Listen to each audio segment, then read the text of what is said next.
Boa noite! Muito obrigado a todos por terem vindo. Pra mim, falar prazer inenarrável é muito babaca, né? É muita coisa do primeiro. Um prazer inenarrável, viu? Prazer, te conheço tua mãe também. Não dá. É insuportável isso. Mas é um prazer inenarrável estar aqui com vocês, de qualquer maneira, tá?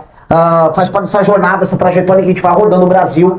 E todas as vezes que eu não tô fora de São Paulo, eu não fico na capital. Eu fiquei 2 dias ontem, anteontem, e já corri aqui pro Vale. Semana que vem vai ter outras jornadas, e mais jornadas, e mais jornadas. E é assim que vai funcionar até a gente poder ter um jatinho que não vai ter seu vulcão e a gente roda de avião no Brasil. Por enquanto será de carro, tá? E por enquanto é uma jornada muito dura, é uma jornada que você fica com raiva, é uma jornada injusta. A gente não tem o mesmo espaço na televisão, a gente não tem o mesmo espaço na imprensa. Então tudo que a gente faz é cavando. Ao mesmo tempo eu poderia fazer coisas estrombólicas, ridículas, tipo um Pablo Marçal. Mas eu lembro que eu fundei um partido político, eu sou presidente de um partido político, e o meu partido político ele não vai durar uma eleição como o Pablo Marçal, que durou uma eleição e perdeu os direitos políticos. Nós vamos durar décadas. Portanto, eu tenho que crescer sem ser um retardado. E isso é muito difícil. Crescer, falando verdade, sendo responsável, sem perder direito político. É uma equação aqui monumental, sem nenhum dinheiro e de carro. Vrum, vrum, sabe? Passando marcha e tal. É um jogo complicado. Digo isso por quê? Porque o tempo está passando, né? O partido já tem 4 meses e pouco de vida. Nosso sonho de construir uma alternativa no Brasil começa a ficar de pé. E a gente percebe, quando a gente começa a olhar um passo aqui, um passo ali que nós vamos dando, que nós hoje, como força política, existimos. Eu estava sexta-feira, eu liguei lá na TV Câmara e estava passando reprises de discussões de comissão. Aí estava lá, Kim Kataguiri, missão. A gente acaba, às vezes, não realizando esses elementos, né? Kim Kataguiri hoje é o meu amigo Kim Kataguiri, um menino de 18 anos que eu conheci em 2014, e ele se mudou com uma mochila pro escritório nosso, e eu tive que adotá-lo, com todas as suas sujeiras, lembre-se, fedidíssimo, fã de videogame, essas coisas. Kim Kataguiri hoje ele é líder do partido. Segunda-feira ele estava em Brasília na reunião do Colégio de Líderes. E no Colégio de Líderes estava lá o PL, o PT, o PSOL e a missão. Nós que fomos tratados como os desaparecidos, que acabaram, que não deveriam mais ser ouvidos, os cancelados, os que morreram com o Arthur Duval na Ucrânia, nós temos que ser ouvidos no Colégio de Líderes. E na mesma semana, Guto Zacarias se filiou ao partido, e agora numa reunião de Colégio de Líderes em São Paulo, na Lesp, também tem que ouvir o partido Missão. E eu nem tinha me ligado, eu falei, nossa, aconteceu. E por que eu nem me ligo? Porque eu já estou tão no meio de uma pré-campanha para presidente, que eu não estou tendo nem mais tempo de perceber as conquistas que nós tivemos. O congresso gigantesco que nós tivemos ano passado, a montagem de um partido político, parece que aconteceu há 10 anos atrás. A minha ida para Pernambuco, eu entrei num presídio em Pernambuco, não sei se você grave isso, um negócio horroroso, eu processei a governadora de Pernambuco, me parece que foi 2 anos atrás. Eu estou envelhecendo 100 anos em um mês. E aprendendo muito nesse processo. Só que uma coisa que a gente está reparando, de alguma maneira, a dificuldade se torna uma força. E o que a gente julga ser fraco é o que a gente está plantando para construir um futuro muito grande para a gente. Se eu não posso de jatinho, significa que eu não estou no esquema do Vorcaro. Mas também significa que eu posso ir na cidade dele fazer uma coletiva de imprensa com 8 ou 9 veículos que estavam ali presentes. Tinha uns 10 veículos de imprensa ali presentes. E aí um dos jornalistas lá levantou e falou, olha, é o primeiro candidato a presidente que vem aqui desde o Collor. Ok. Isso vai marcar a imprensa ali, isso vai ser falado pelas pessoas. Quem fez isso, de rodar o Brasil muito, de carro, ao invés de rodar de ônibus, foi o Lula. Chamava Caravana da Cidadania. Ele rodou. Essa base política sólida que o Lula construiu, ele construiu rodando de busão. Fez até documentário, tem livro. E eu falei, ok, se aquele vagabundo fez, eu faço. Então eu vou rodar. E eu vou rodar de carro. Então o que é para ser uma fraqueza vai virar uma força. Porque se eu não tenho aparição na TV, lá que o SBT coloca Flávio Bolsonaro para dar uma opinião sobre qualquer coisa, eu vou estar nos 9 veículos de imprensa lá. Assim como eu tive em 8 veículos de imprensa num dia só em Maringá, assim como eu tive isso em Caruaru, e como eu tive isso em Mossoró, é como eu terei isso daqui até o final da campanha. O fato é, todos os habitantes desse país chamado Brasil, até o final da eleição, saberão que há um partido chamado Missão, que ele tem como símbolo uma onça, e ele tem como número 14, e ele tem como seu primeiro candidato, ele terá seu candidato à presidência, um cara chamado Renan. E esse cara chamado Renan vai ter espaço nos debates, e dessa vez as pessoas não vão votar no menos pior. Se a pessoa quiser votar no Lula ou no Flávio Bolsonaro, ela vai fazer isso sabendo que ela está errada. E que ela só está votando porque ela é apaixonada em ladrão.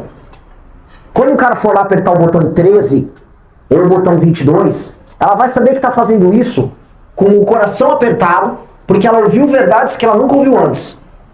Que ela ouviu que o Flávio fez rachadinha, que o Lula está envolvido no escândalo do INSS, que o Flávio Bolsonaro também está envolvido no escândalo do INSS, que nenhum dos dois tem coragem de mexer com o STF, nem com os privilégios do judiciário, que nenhum dos dois tem nenhum projeto para enfrentar o crime organizado no Brasil, que ninguém sabe como resolver a crise fiscal, ninguém tem a menor ideia como vai resolver as desigualdades regionais, como vai fazer uma pessoa que trabalha aqui em São José dos Campos não se sentir injustiçada toda vez que paga imposto e vê que não tem a infraestrutura necessária aqui, mesmo trabalhando e ralando mais do que quase todas as cidades do Brasil.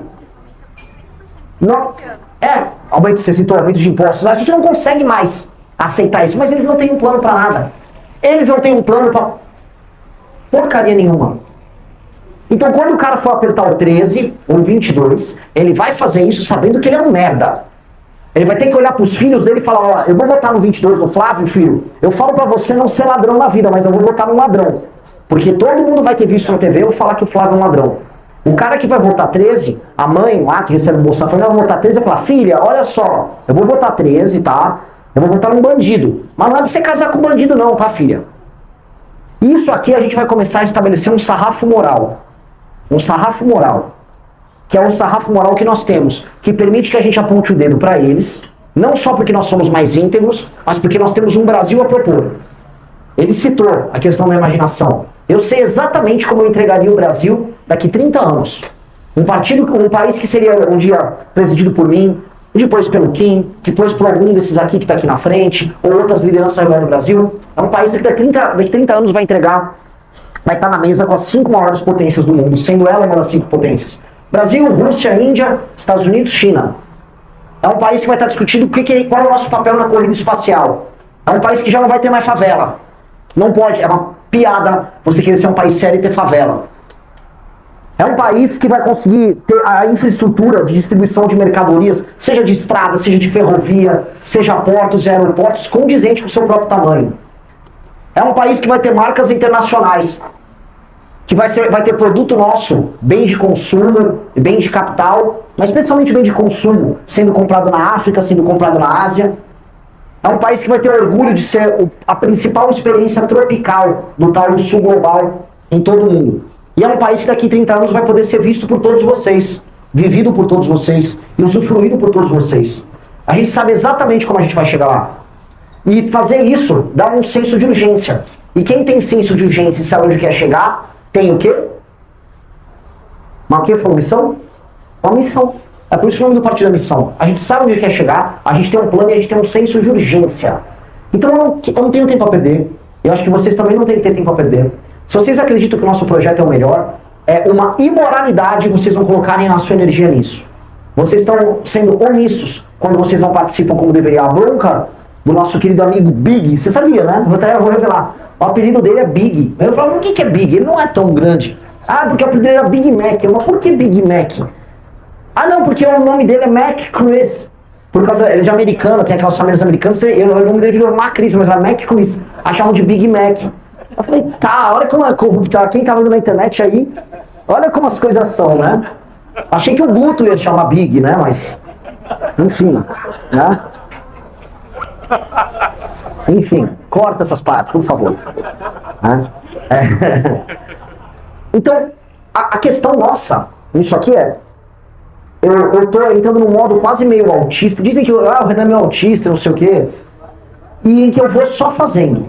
Então eu tô fazendo muitas aparições em rádio, eu tô rodando e eu preciso subindo na pesquisa. E vocês, não sendo omissos, tem que pegar todos os cortes que puderem, todos os vídeos do minha rede de Instagram. Hoje, agora eu acabei de bater 700 mil seguidores. Eu não imaginava, eu tinha 180 mil seguidores lá em dezembro. Eu não imaginava, pô, 700 assim. Mas eu acho pouquíssimo, não é nada. Eu olho o vídeo e falo, nossa, isso, que droga, 700 é uma merreca. Eu precisava estar com 1 milhão já. E quando eu chegar a 2 milhões, eu falo, é pouco, eu preciso de 5. E a real é, o efeito rede significa que vocês precisam divulgar, sem nenhuma vergonha. Até porque a tia do Zap, bolsonarista, divulga as maiores loucuras sem nenhuma vergonha. Ela divulga as maiores atrocidades e ela não tá nem ligando. Chamam de espírito livre quando uma pessoa assim, né? Ela tem um espírito livre. Não, eu tô publicando aqui sim, tá? O Alexandre de Moraes, ele, sei lá, ele é uma drag queen. Eu não sei, a tia do Zap vai postar isso. E o sindicalista do PT? Também. Só recebeu uma graninha, mas também tá lá, tá, sem nenhuma vergonha. A nossa galera tem um pouco de receio mesmo em falar, não, eu vou postar um pouco, mas não muito. Não tem essa, a tia do Zap tá maratonando na mentira. Ela quer te vencer no volume. E essa é a verdade. Os bolsonaristas, como eles nunca têm a verdade ao lado deles, eles precisam vencer no volume e na repetição da mentira. Não aconteceu rachadinha, tá? Ele foi inocentado. Não, ele tem uma liminar do Gilmar Mendes, tá? E o Queiroz é confesso, ele confessou o crime existe. Aí bota 10 mil tias no Zap, ele não foi preso, tá tudo bem. É o volume que eles têm, a gente tem que entregar o volume. Segunda coisa que é muito importante para todo mundo entender. Nesse instante, nós temos um partido político. Candidato ou pré-candidato à presidência e pré-candidatos, no plural, a todas as outras posições. Hoje, diferente, ou seja, 4 meses e meio, de 4 meses e meio para cá, ou melhor, de novembro de 2025 para cá, nós não somos apenas um movimento que luta por um Brasil melhor e que combate o crime e que combate as mentiras dentro da política. Não. Nós somos o quê? Uma alternativa de poder. E a nós, parafraseando o Marçal, nós não viramos mindset. E tem que virar um mindset. Quando a gente se apresenta agora, e quando vocês nos apresentam para as outras pessoas, não é mais, olha, esses caras estão corretos, eles estão lutando por um Brasil melhor, eles estão denunciando, olha, eles pegaram a mentira. Porque muitas vezes eu falava assim, pô, mas você não vai votar no Pablo Marçal, né, brother? Ou você não vai votar no Bolsonaro ali. Aí eu vou votar em quem? E eu ficava assim, meio que assim, ó. Porque, tipo, eu não sou candidato, eu não tenho partido, eu não tô no jogo. Agora não tem mais isso. E aí agora as outras pessoas já nos leem como alternativa. Então quando o cara, eventualmente até petista, que eu vi isso quando eu tava no Nordeste, me chama pra uma rádio, ele vai me ouvir e algum espaço da mente e do coração dele estão abertos a ser convencido porque ele sabe que eu sou uma alternativa de poder. Nós nunca tivemos isso em toda a nossa trajetória. Agora as pessoas nos enxergam como alternativa de poder. E o que significa no fim? Que a gente não tem que ficar agora tentando convencer o petista que o Lula é uma merda. Porque o petista é apaixonado pelo Lula. E eu vou chegar, mas o Lula é uma merda, eu amo ele. É no fim do dia, o petista olhando pra você e fala assim, cara, eu amo ele. É igual, sabe, o cara tem uma menina tem um relacionamento abusivo com um cara. Aí você fala pra ela, teu namorado é um merda. Ela, mas ele faz gostosinho, sabe? Aquelas coisas de sertanejo, sabe? É uma merda o teu namorado. Ela, não, mas eu gosto dele. Ela não vai falar pra você que ela gosta dele, mas no fundo ela não vai querer te ouvir. Porque o que você tá falando é incômodo. Mesma coisa pro bolsonarista. Pô, o Flávio é ladrão, o Bolsonaro é covarde, o Bolsonaro entregou uma revolução inteira pra salvar o filho dele. Essa pessoa, eu não sei, eu ainda fiquei defendendo, mas, tipo, não me enche o saco, não precisa jogar na minha cara. É igual quando eu chego pro Renato Batista e falo, Renato, você tá gordo. Aí o Renato não gosta, cara. Eu também não gosto. Quando começam a falar que eu tô ficando gordo novamente, eu falo, pô, cara, não. Agora, se alguém fala, eu te trouxe o Monjaro. Ô, Renato, pô, tu é um amigo bom, né? Você é um grande amigo, porque você tá vindo com uma solução e não quer falar do problema. Ninguém quer falar do problema. Nenhum eleitor quer que eu fique apontando a hipocrisia, o erro dele na eleição anterior. Ele quer falar, eu quero embarcar em algo novo. Então que sejamos algo novo agora. Então eu tô indo nas rádios no Nordeste, eu fui no Paraná agora, interior de São Paulo, e sempre no interior de São Paulo e Paraná, peguei bolsonaristas. E o que, cara, eles tomaram uma surra de proposta que eles nunca viram. O cara saiu torto, o radialista saiu apaixonado, que é o caso da moça que tava com o namorado abusivo. Eu cheguei com um carro legal, levei ela pra jantar num lugar bom, falei de coisas interessantes, falei de signos com ela, tal, né? Qual é o seu ascendente? Ela, abri a porta, aí ela falou, pô, tô perdendo tempo com meu namorado abusivo aqui, só vou sair com ele e não vou nem fingir que eu vi o outro. E vai ser assim. Você já votou no Bolsonaro? Nunca, imagina, nunca, nem sei quem é esse. E é assim que funciona. Então, de agora em diante, que a gente seja um namorado que entende de signo e que vai abrir a porta do carro. E a porta do carro é a porta de saída deles, para aquele mundo de ignorância que eles estavam com aqueles idiotas do bolsonarismo e do petismo também, que vai vir ex-petista, e que também seja a porta para o futuro incrível para todos nós no nosso país, não é? Então, conto com todos vocês, é uma guerra. É uma guerra. A gente vai ser atacado como se não houvesse amanhã. Aí nós somos íntegros, a porrada vai cantar. E nós vamos bater de volta. E tiro trocado não dói. Esperamos terminar vivos até o fim. E esperamos que o tiro também não seja um tiro físico, né? Porque o Comando Vermelho ele troca outro tipo de tiro, o PCC também.